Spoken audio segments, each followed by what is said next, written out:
बेगूसराय बिहार की ओर से आप सभी साथ संगत की चरणों में कोटि नमस्कार प्रवान हो।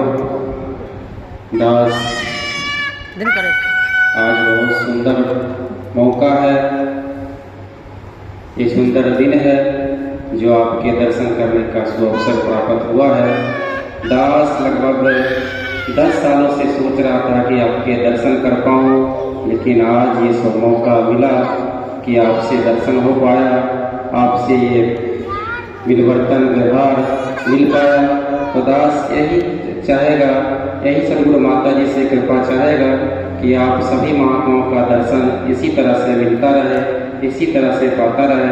और यही विनती अरदास आप जी के चरणों में करेगा कि जिस प्रकार से सदगुरु बाबा जी ने, सदगुरु माता जी ने दीवार रहित संसार बनाया है, उसी मिलवर्तन के साथ हम सभी महात्मा दीवार रहित संसार में रहकर भी अपने मानव जीवन यात्रा को सफल बनाएं। और दास विनती करेगा, एक समय की बात है जब सदगुरु बाबा जी की संगत हुआ करती थी, समागम के समय के दौरान की बात है।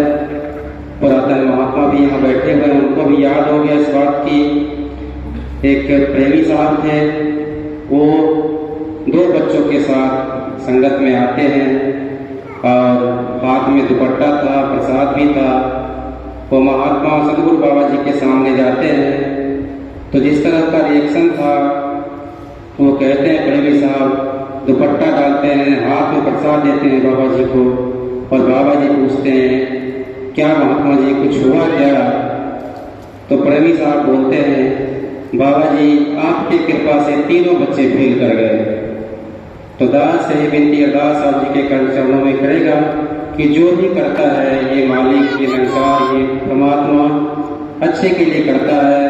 तो आज यही विनती अरदास सभी महात्माओं के चरणों में करेगा कि प्रेमी साहब तो उस दिन बोल दिए कि 3 बच्चे फेल कर गए, लेकिन आज ये सदगुरु की कृपा है कि आज कोई प्रेमी साहब ननकारी स्टूडियो में सदगुरु बाबा जी की, सदगुरु माता जी की सेवा में आज भी तत्पर है। अगर वो बच्चे आज पास कर जाते तो किसी नौकरी में, किसी पेशा में होते, सदगुरु माता जी का आशीर्वाद प्राप्त नहीं हो पाता। दास आप जी के चरणों में ज़्यादा टाइम नहीं लेगा, क्योंकि आपसे दास सीखने आया है, ना कुछ सिखाने आया है। और आपसे यही मिलवर्तन, यही प्यार चाहते हुए आपसे विनती चाहेगा, प्यार से कहिए।